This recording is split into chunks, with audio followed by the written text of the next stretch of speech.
आता सरकारची भूमिका तर वेळोवेळी स्पष्टच केलेली आपण. मागच्या वेळच्या निर्णयामध्ये हैदराबाद गॅजेटची अंमलबजावणी असेल किंवा मग जे काही गुन्हे मागे घेण्याबद्दल आंदोलकांच्या जे काही शहीद झाले त्यांच्या कुटुंबियांना नोकरी देण्याचा प्रश्न असेल. आता बऱ्यापैकी सरकारनं कार्यवाही केलेली आहे.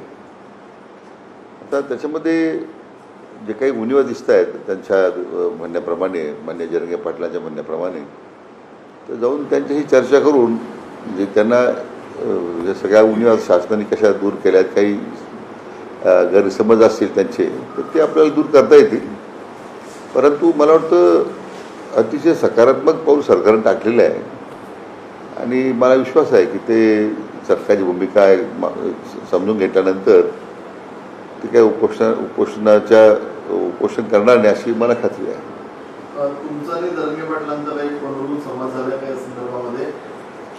नाही, जरांगे पाटलांचा माझा संवाद नाही आहे, परंतु जे काही निर्णय आम्ही शासन म्हणून घेतलेले, उपसमिती म्हणून घेतलेले आहेत ते त्यांना आपण कम्युनिकेट केलेलं आहे. म्हणजे एक लिखित स्वरूपात त्यांना ते कम्युनिकेट केलेलं आहे.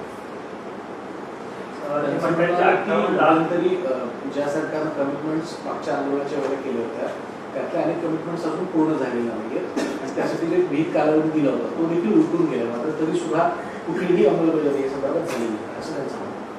मी म्हणून म्हटलं की त्यांच्या जी काही त्यांच्या मनात संदिग्धता दिसते अंमलबजावणीबद्दलची किंवा काय, तर माझ्या दृष्टीने तर अंमलबजावणी आम्ही अतिशय प्रभावी करण्याचा प्रयत्न केलेला आहे. त्याचे टाईमलाईन्स ठरवलेले आहेत, त्याप्रमाणे वेळोवेळी त्याचा आढावा पण घेतो आहे. तर काही कायदेशीर बाबी उपस्थित होतात, त्यामुळे एखाद्या उदाहरण व्हॅलिडेशन करायचं, व्हॅलिडिटी करण्याला काही विलंब लागतो, कारण त्या कॉन्स्टिट्युशनल अथॉरिटी सगळ्या आहेत.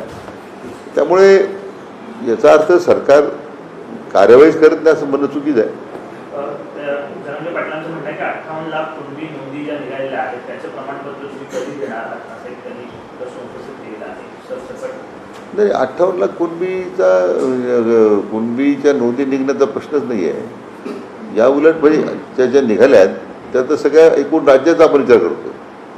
आता मराठवाड्यामध्ये हैदराबाद गॅजेटनंतर साधारण मला वाटतं एकतर 2.5 लाखाच्यापेक्षा जास्त आपण दाखले दिलेले आहेत. मला वाटतं आमची उपसमितीची कार्यवाही करण्यात आणखीन त्याला थोडा वेग देऊन, कारण हैदराबाद गॅजेट सगळ्यात मोठी अडचण काय होते की तिथं नाव नाही आहे, नंबर आहे. आता नंबरप्रमाणे त्या गावातली वंशावळी सिद्ध करणं वगैरे त्याला जो वेळ लागतो. आता त्या क्षेत्रीय पातळीवर काही अधिकाऱ्यांचा निष्काळजीपणा दिसतोय. काही अधिकारी जाणीवपूर्वक ह्या अशा प्रकारच्या जी दाखले देण्यामध्ये टाळाटाळ करतात अशा काही तक्रारी आलेल्या आहेत. परंतु मला वाटतं की आमची उपसमिती स्थापन झाल्याच्या नंतर 61,000च्या वर दाखले आपण दिलेले आहेत. आता त्याला लागणारी जेवढी व्यवस्था आहे, म्हणजे त्या जुन्या उर्दूच्या लिपी आहेत किंवा त्याच्यातलं जे समजून घेण्याचे काही निवृत्त लोकांना आपण घेतलेलं आहे की त्यांनी ते त्याप्रमाणे कार्यवाही करावी.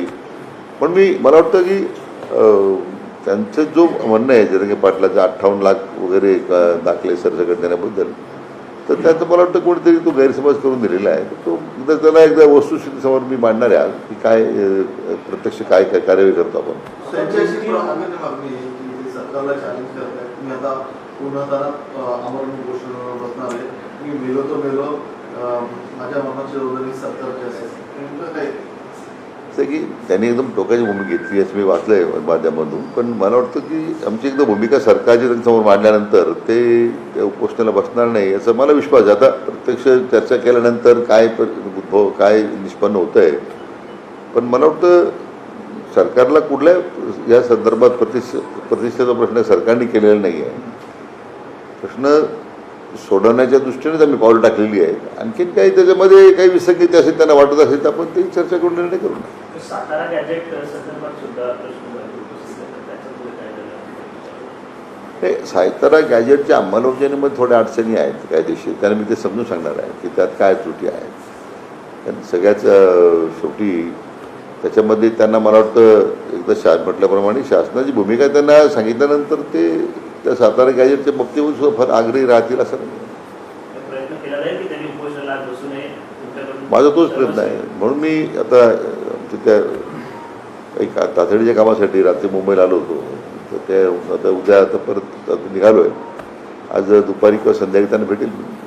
पण आपण जर दोन आंदोलनामधला फरक पाहिला तर यावेळेला त्यांची भाषा मुख्यमंत्र्यांबद्दलची आहे ती थोडी मवाळ झाल्याचं पाहायला मिळालं. मागच्या वेळेला सातत्यानं मुख्यमंत्र्यांवर टीका केली जाते, परंतु यावेळेला मुख्यमंत्र्यांना आम्ही काही शत्रू मानत नाही, वैरी मानत नाही, त्यांनी आरक्षण द्यावं अशा प्रकारची भूमिका घेतली. नाही, मला त्यांना मी नेहमी सांगत आलेलो आहे की मराठा आरक्षण जर कोणी दिलं असेल तर ते मान्य देवेंद्रजींनी दिलेलं आहे.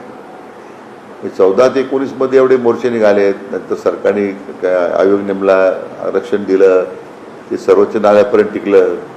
दुर्दैवानं मधल्या 2.5 वर्षाच्या महाविकास आघाडी सरकारच्या काळामध्ये गांभीर्य नसणारं सरकार होतं, त्यांनी आरक्षण घालवलं. परंतु आरक्षण देण्याची भूमिका मान्य फडणवीस साहेबांनीच केलेली होती.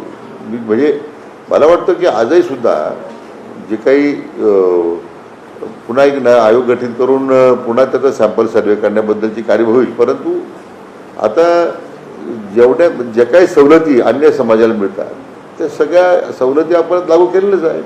मुख्यमंत्र्यांनी तुमची या समितीवरती वर्णन आल्यानंतर एवढं मोठं मुंबईत सुरू असताना आंदोलन तुम्ही मिटवलं होतं. आता देखील तुमच्याकडे मोठी जबाबदारी आहे, त्याचा आमरण उपोषणाला बसताय, ते देखील तुम्ही जबाबदारी पार पाडणार असता, त्यांचं उपोषण मागे घेणार.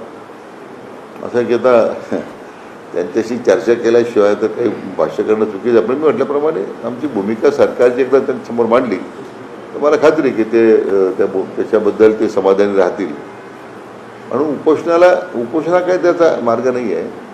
त्यांच्या मुंबईच्या आंदोलनानंतर खरं समाजाच्या बद्दल त्यांच्याप्रती असणाऱ्या भावना, त्यांनी केलेलं मोठ्या प्रमाणात त्याचं नेतृत्व करतायत, त्याचा मी नेहमीच आदर करत आलेलो आहे उपसमितीचा अध्यक्ष म्हणून. मला वाटतं की आमची भूमिका मान्य करतील. जे गुन्हे दाखल झालेले आहेत, गुन्हे दाखल जे झालेले आहेत त्यावर सुद्धा त्यांनी मुद्दा उपस्थित केला आहे. अनेक मराठा बांधव जे आहेत त्यांना सरकारी अधिकारी म्हणून बनायचं नाही आहे का, कारण असे गुन्हे जे असते मागे घेतले पाहिजेत अशी मागणी त्यांची. नाही, मी त्यांना माझंही सांगणं साधारण 950 गुन्हे होते दाखल झाले, 961 काहीतरी.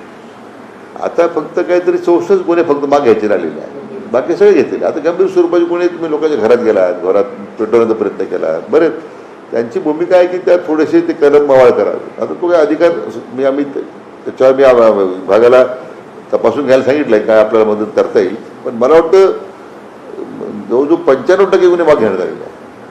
तुम्ही आंदोलन तुम्ही जरांगीला भेटायला झालेला आहात, तुम्ही मुख्यमंत्र्यांना या संदर्भात काही ब्रीफिंग दिलं आहे का, आणि मुख्यमंत्र्यांनी या संदर्भात काही भूमिका मांडली, चर्चा झाली? नाही, आमची म्हणजे 2 दिवसापूर्वी आमची चर्चा झालेली मुख्यमंत्री महोदयांबरोबर. काही म्हणजे आंदोलनाच्या बाबतीत मागण्या काय आहेत, काही नाही. आता मी जे बोलतो ती सरकारची भूमिका आहे. शेवटी राज्याचे प्रमुख म्हणून त्यांचं मार्गदर्शन आपण घेतच राहतो. सर, एक शेवटचा राजकीय प्रश्न असा आहे की राष्ट्रवादीमधली घुसघुस वाढतानाच पाहायला मिळते. थेट आता पार्थ पवार आणि छगन भुजबळांना त्यांच्या विभागातले टेंडर कसे पार्थ पवार विरुद्ध राष्ट्रवादीतले दिग्गज काय कल्पना नाही, पक्षात काय झालं माहीत आपल्याला. दुसरीकडे साहेब, विधान परिषदेच्या निवडणुका तोंडावर आहेत.